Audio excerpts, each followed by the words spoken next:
Early morning tornadoes hit central Oklahoma. Find out when the next round of storms will hit. And student loan forgiveness is on hold tonight. We'll tell you why. Plus, voting underway in Texas and an important deadline for Oklahoma voters.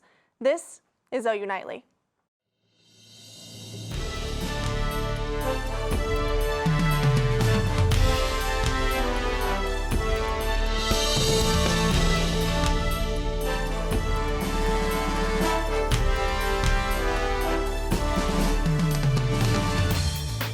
Thanks for watching OU Nightly. I'm Jayden Brannon.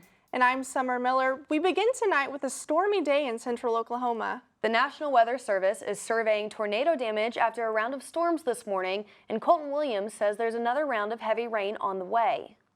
Let's get over to him for the very latest. Colton? Yeah, that's right, ladies. Saw a couple of brief spin-ups early this morning. Now as a line of showers and storms moved across the Oklahoma City metro. Right now, a few, 2 or 3 unconfirmed tornadoes, one that is confirmed. This is video of one of those. Now, this is a video coming from Andrew Messersmith out of Goldsby. That's a funnel now coming down from a wall cloud. And this one never actually ended up producing a tornado, but hey, a funnel's a funnel, and that is close to producing, and that is very similar to some of the tornadoes that were produced in some parts of the western and the eastern Oklahoma City metro today. So good looking video coming out there. Now, again, this line of showers and storms, it was loud, heavy rain, lots of heavy rain, and very little lightning, but again, just small tornadoes and brief spin-ups on the leading edge. This thing has now moved off. It's nearly into the Arkansas and Missouri regions now, as round 2 is locked and loaded in the Texas Panhandle. Now, this is where one brief spin-up, this is confirmed, EF0 tornado in Mustang. That's about 20 miles west and northwest of Norman, but then 2 other unconfirmed tornadoes along Highway 177 in Pottawatomie County. Those are still being surveyed to figure those out. All right, now right now across the metro, it's quiet here, really across anywhere near Oklahoma City. Again, a couple showers and storms going on out in the far west, and that's all part of wave number 2. This is more rain overnight tonight. This is going to explode up into Oklahoma, bring lots of heavy rain overnight tonight. We could certainly use some more of this. Okay, now again, today saw 1 inch, 3/4 of an inch in Norman. Some folks saw over 1 inch, and we've got more on the way, and I'll have those rain totals coming up here in just a few minutes. Thanks, Colton. And the strong storms brought plenty of rain to the campus area, and that means flash flooding. OU Nightly's Dana Searles is live with the story. Dana? As you can see, my feet are submerged in water. Cars are even driving by, splashing up water at me, all from the storms that came through this morning, which creates a hot topic that's usually talked about here in Norman, the flooding. Flooding on campus is something many students can't avoid. If it covers over my rims, so like my tire and then part of my rims, that's when I know it's bad. So it's like a good 6 or 7 inches, and that's just like by the curb, because that'll be the deepest part. Whether you are driving, walking, or biking to class, expect to cross some puddles along the way.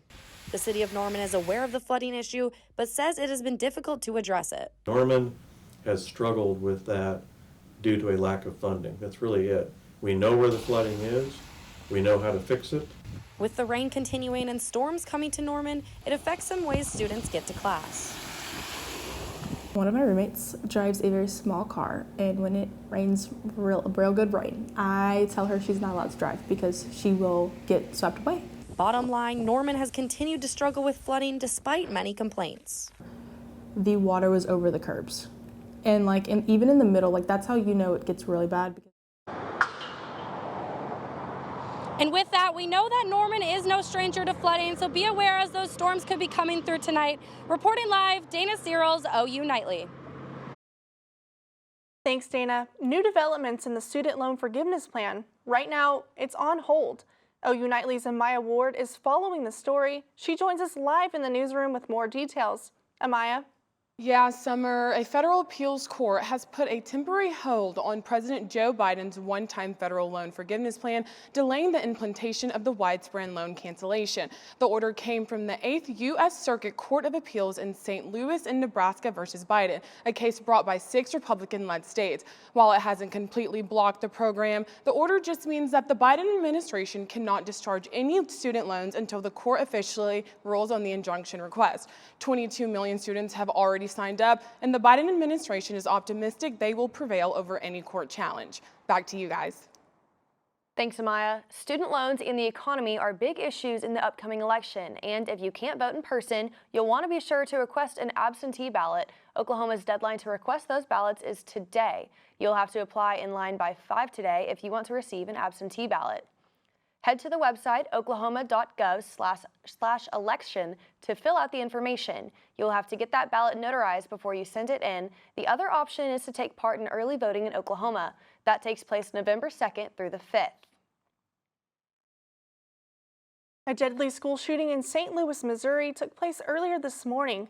Carolynn Felling has that and the rest of today's national and international headlines from the News Center.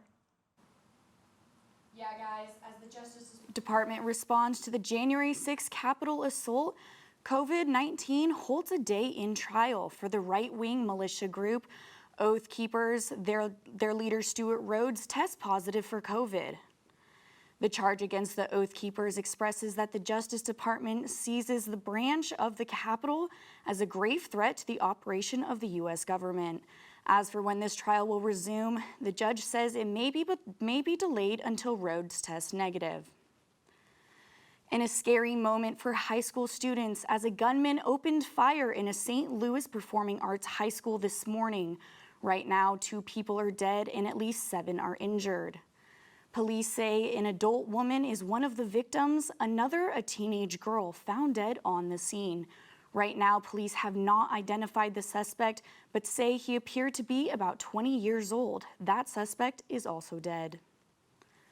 And a new era is about to begin in the United Kingdom. On Tuesday, Rishi Sunak will resume the position as the new Prime Minister.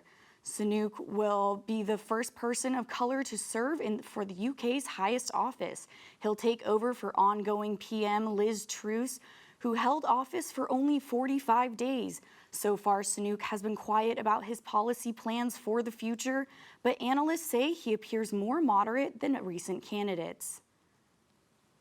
2 climate change protesters threw mashed potatoes all over a Monet painting at a museum in Germany on Sunday.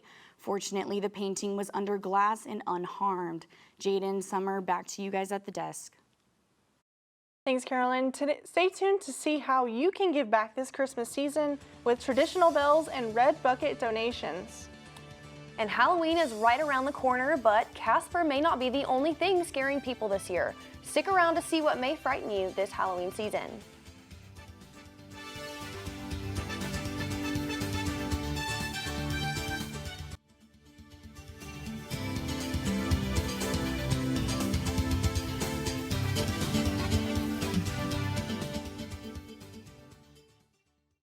Welcome back, and now inflation is haunting consumers this Halloween. Olivia Dake has that story and more in Money Matters. Olivia? Jayden, we all know inflation is hurting our wallets, and many of us have to sacrifice to focus on necessities.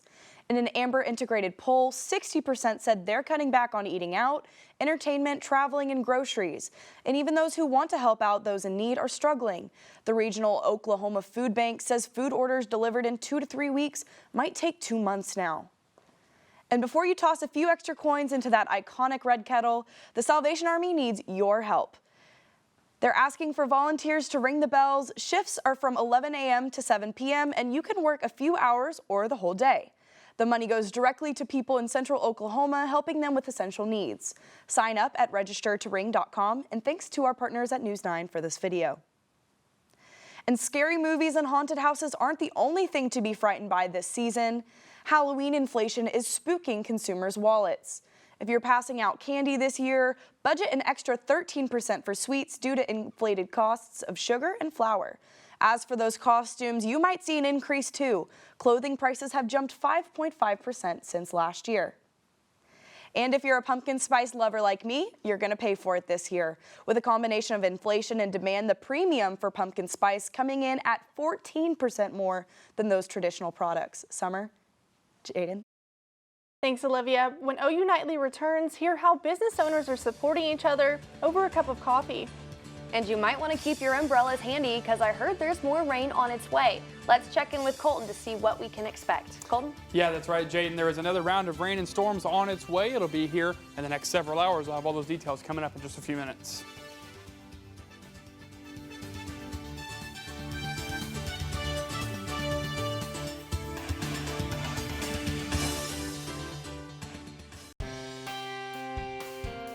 right, welcome back to OU Nightly. Thanks for joining us. I'm Colton Williams. Now, you woke up earlier than the sun this morning. You actually got to experience the high today. High temperatures this morning peaked out around 5 o'clock. It was in the lower 70s, was warm and humid, felt more like a springtime morning this morning. Before then, depending on where you were, the cold front rolled through, and within a matter of minutes, temperatures dropped like a rock. Right now, we're still struggling to even make 60. Cool and rainy. Went from one extreme to another as this first fall cold front really arrived this morning. And now, again, feels really more like fall out there right now. We've got a thin layer of clouds hanging out. There's been a peak of sunshine or two coming out over the last hour or so. But right now, again, still hanging out in the middle to upper 50s, some lower 60s here in some spots in the metro. There's a little more sun in far southern and southwestern Oklahoma.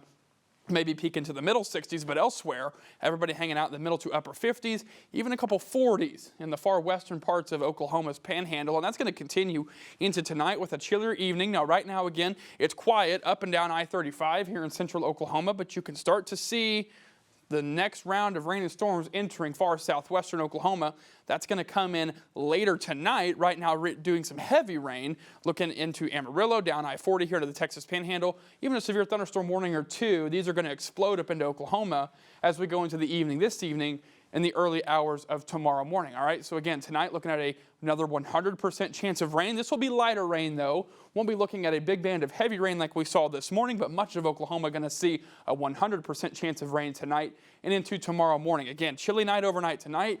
It'll be in the middle to lower 40s. Again, rain will continue overnight. Before then, tomorrow morning, it'll exit off to the east. I think by the time you get ready for the morning commute tomorrow morning, rain will have ended for the most part in the Oklahoma City metro. It'll have moved off into the Tulsa metro and into far northeastern Oklahoma. And then tomorrow actually going to dry out really quickly. Tomorrow, middle 60s. Lots more sunshine tomorrow than we had today, as we will kick off more of a more stable pattern into the next couple of days. Okay, now again, the round of rain tonight, this is additional rainfall on top of the inch and a half some of us have already gotten. Maybe looking 2/3 to an additional inch here in central Oklahoma. Off into eastern Oklahoma, could still see 1 to 2 to maybe 3 to 4 additional inches of rain with the next round. Okay, now looking up top now, got this big storm system going on here in the far southern parts of our country. Again, this is really the only game in town across the country right now, and that's going to continue the next couple of days. This will be the big story maker. It'll be a much more rain and storms, move off towards the Great Lakes. We will be seasonal here in Oklahoma Wednesday and into Thursday. Before then, Thursday night and into Friday, we'll see another round of rain and storms move in here. Another cold front. This will leave us in the 50s for Friday coming up here later into the week. Okay, now again, I think Thursday night into Friday, we'll see another 1/2 inch to 3/4 of an inch in central and eastern Oklahoma. I think western Oklahoma will miss out just a little bit more on this next round. So again, middle to upper 60s today and tomorrow. Maybe peak out by Thursday and into the 70s. Before then, here comes that cold front for the 50s on Friday. We'll be back in the 70s by this time next week. Ladies, back to you. Thanks, Colton. 1 Million Cups has less to do with cups and more to do with business. The name 1 Million Cups comes from the coffee that spurs conversations about local business.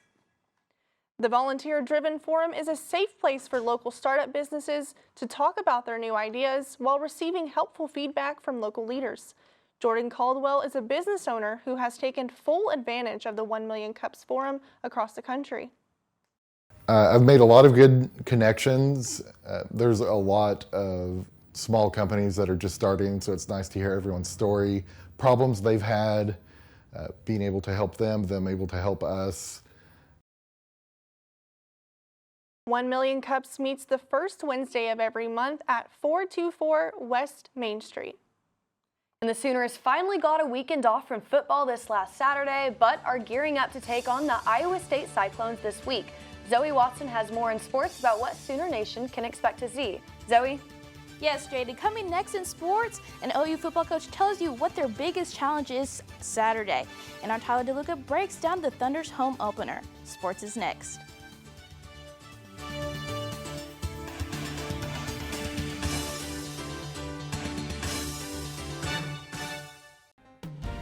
Hello, I'm Zoe Watson, and it's time for sports.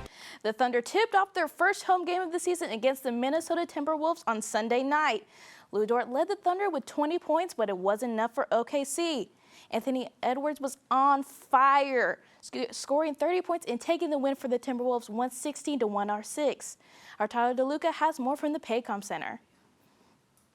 Season story for the Oklahoma City Thunder was drafting Chet Holmgren with the #2 overall pick. But then he was ruled out for the season with an injury. Then before tonight's home opener against the Minnesota Timberwolves, Shai Gilgeous-Alexander was ruled out with an injury for the game. And then in the second half, Josh Giddey went back to the locker room with a right ankle sprain. And with those three out, that left Mark Daigneault with the challenge of trying to field the best five on the floor. You know, just trying to find the best group we could. So, I mean, we trust every guy.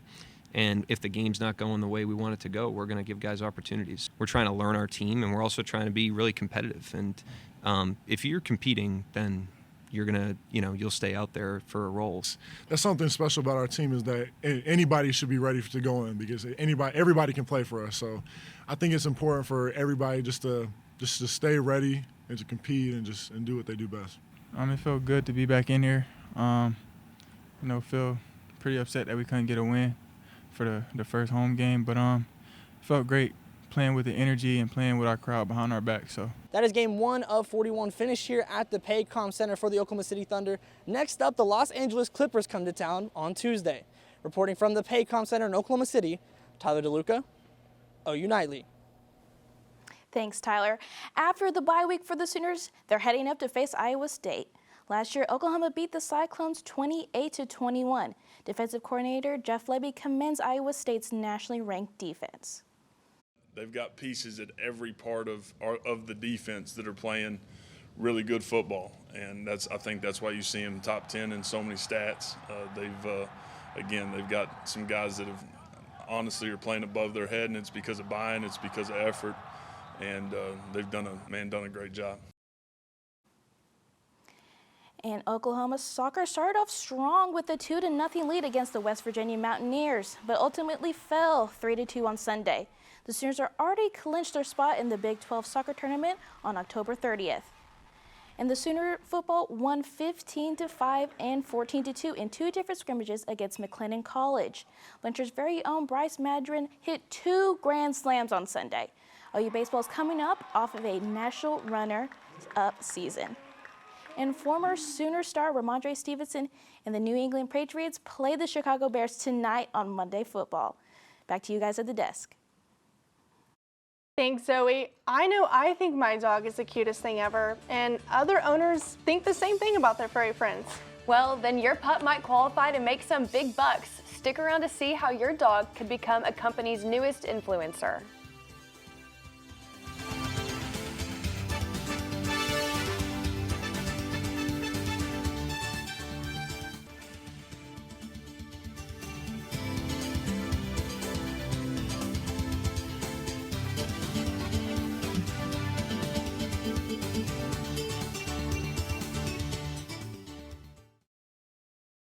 I'm Coy Taylor at the OU Nightly Update Desk. Texas began in-person early voting today. Voters in the Lone Star State have until November 4th to vote early, according to Edison Research in Catalyst.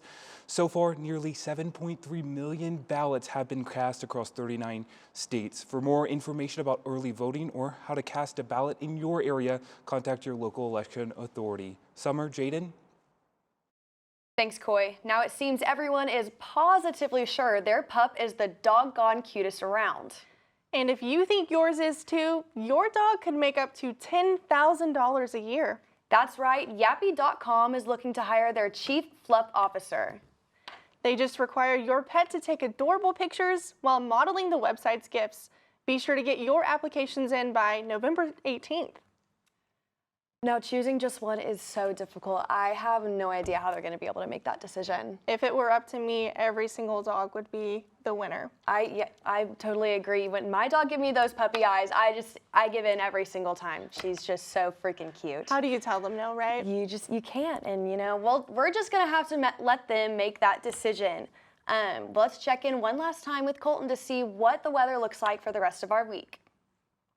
Yeah, ladies, your evening commute this evening will mostly be dry here in the Oklahoma City Metro, especially if you kick off your drive home here within the next several minutes. That's because Wave 2 is still hanging out in the Texas Panhandle, but this is slowly making its way into western Oklahoma. This again will increase in coverage as it makes its way towards I-35 overnight tonight. Some heavy localized rainfall, but overall, won't be quite as widespread as it was this morning. Now again, as we head into the 8:30 and 9:30 hours this evening, you see a big complex. This is going to become kind of a mess this evening. Again, some pockets of heavy rain as it makes its way towards I-35. This will extend overnight tonight again and into the early hours of tomorrow morning. This is 4:30 tomorrow morning now, so if you're an early riser or you have a very early commute, your commute could be wet tomorrow morning. Before then, this is going to clear out. We're going to dry out really by the mid-morning hours tomorrow morning, and then this round of rain will be on its way out here. So again, headed up into the 60s for tomorrow and into Wednesday. May touch 70 on Thursday if we're lucky. Before then, another round of showers and storms with a cold front. This is going to bring in 50s for Friday, 70s by this time next week. Ladies? Thanks, Colton, and thank you for watching OU Nightly. Be sure to tune in weekdays live at 4:30. Good night.